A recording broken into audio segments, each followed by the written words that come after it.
It all began with a smell, faint at first, like the sharp sting of blood hidden beneath layers of perfume and disinfectant.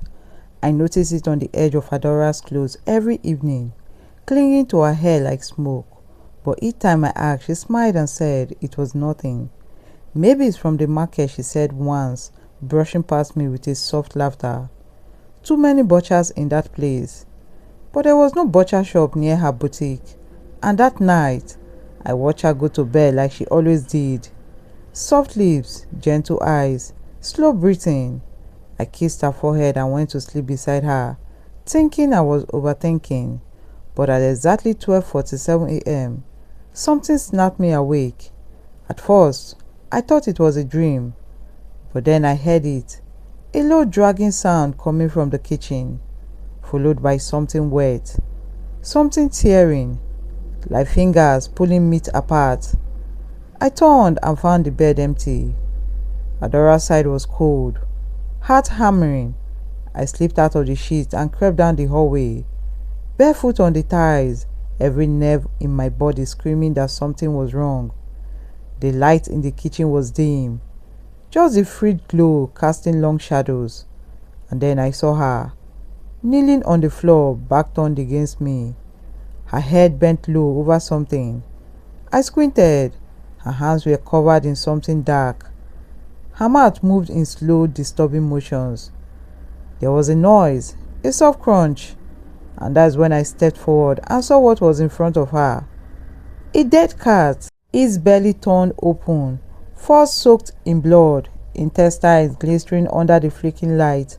And Adora, my sweet, elegant wife, was chewing. I froze, my mouth open, but no sound came out. She didn't flinch. She kept eating slowly, deliberately, like she's done this 100 times before. Then she paused, tilted her head and said without turning, "You shouldn't have woken up." I stumbled back, knocked over a cup, and she turned to face me. Her eyes were not Adora's eyes. They were darker, ancient, something animal wearing her skin. Blood dripped from her lips as she smiled. "I told you to stop locking the window," she whispered. "You let it in, didn't you?" I tried to speak, but the words couldn't come. She stood up slowly, the lifeless cat still lying between us, and walked towards me barefoot. Her steps too smooth, too slow. "Don't worry," she said softly, touching my cheeks with bloodied fingers. "I only eat when it's already dead. But if you tell anyone, I might get hungry again." I blacked out before I could scream, and when I woke up the next morning, she was back in bed cleaning, smiling and humming to herself as though nothing had happened. But in the kitchen, the mop was wet, and single piece of torn grey fur was stuck in the sink. I didn't imagine it. I know what I saw, but it was real. Then who or what had I really married into? For days, I told myself that I had imagined things, that the dead cat, the blood, the wet sound of flesh being torn, the inhuman way Adora turned to me with those soulless eyes, was all some twisted nightmare, a product of an overworked mind and a bad dinner. But the truth followed me everywhere, sitting quietly in the corners of my visions, lurking in the smell of bleach. She used a little too much now, and the way she avoided eye contact whenever I asked innocent questions like, "Did you sleep well last night? Did you hear that noise again?" To which she will always smile, tilt her head and say something vague like, "Maybe you are just dreaming again, love." But I wasn't dreaming when I found the fresh scratches on the kitchen tiles, long curved claw marks in a circular pattern beneath the pantry shelf.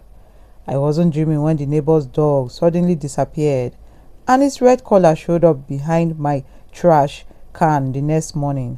And I definitely wasn't dreaming when I heard her whispering in the bathroom one night, not to me, not even to herself, but in a language that didn't belong on this earth, a language thick with consonants and breathing clicks, like something older than bones.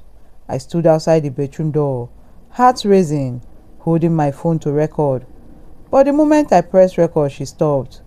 The silence that followed was worse than the whispering. The door creaked open and she stood there, dripping wet in a towel, eyes wide like she hadn't seen me before. And she said in a soft, breathy voice, "Were you listening to me, darling?" And I nodded, unable to lie. And she reached forward, kissed my cheek, and whispered, "It's okay. I want you to hear eventually." That night, I didn't sleep. I lay awake beside her, frozen in my own bed, while she breathed slowly, peacefully, as if nothing about her life revolved leaking blood with fall. The next day, I left work early and went to visit her mother, the one she never let me speak to, the one she said was too old and confused to have visitors.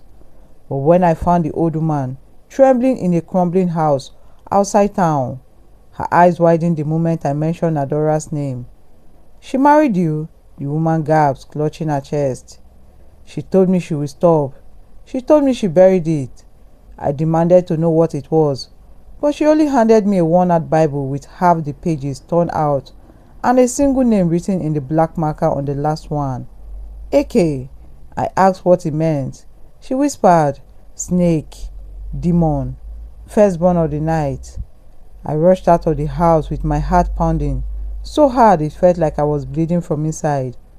That night I came home to find Adora waiting at the door, smiling too widely, standing too still, and she simply said, "So, you have finally met my mother." She stood in the doorway, eyes locked on mine like a hunter sizing a prey, and behind her the house felt darker than usual, as if the walls themselves were holding their breath, listening, watching, knowing that tonight something would change forever. And when she said, "So you have met my mother," I couldn't speak because my throat felt like it had been closed up from the weight of everything I've discovered, everything I still didn't understand. What she ate, what she whispered in the dark, what she had become when no one else was looking. And she reached for my hand, cold fingers closing mine, as she led me inside like nothing had happened, like we were just husband and wife coming home for dinner. But every step into the house felt like something was descending into a different world, one where logic no longer mattered, and love meant nothing if the person you kissed was something else inside their screen. And as we sat in the living room, she put out the old Bible I had taken from her mother's house and placed it gently on the coffee table, whispering, "You weren't supposed to find this yet." And then she stopped as she opened the page with the haunting word, "AK," and said, "That was the name I was given when I was born into the other side." I couldn't stop trembling. "What other side?" I asked, and she smiled softly. Patient smile she always gave before telling me something terrible. "The one before this body," she said, "before this face, before I ever became your adorer.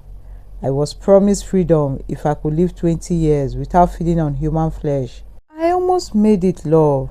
I swear I tried." I stood up, heart racing, looking around for something, anything that could make sense of what I was hearing. But she then stood up too, and her face began to ripple. Not melt, not crack, but ripple like there was something shifting underneath, something serpentine trying to push through the softness I had fallen in love with. Her eyes turned yellow, her tongue split, just for a moment, and I stumbled backward into the wall. "I need one more meal," she whispered. "One more soul, and I'm free. They will leave me alone, and I'll be human forever." "You are not eating me," I choked out. But she laughed, louder than I have ever heard her laugh, and said, "Why will I eat you? You are the only thing keeping me sane." She stepped closer. "But if you leave me, if you tell anyone, if you try to break the bond, they will come for you first. You think I'm the monster?" She leaned in, her breath cold as winter. "I'm the shield." Then she collapsed into my arms, suddenly fragile, sobbing, bleeding from ears, saying, "They are angry. I waited too long." That night, I held her trembling body while something scratched at our windows, something invisible, hissing in a language that made my teeth ache.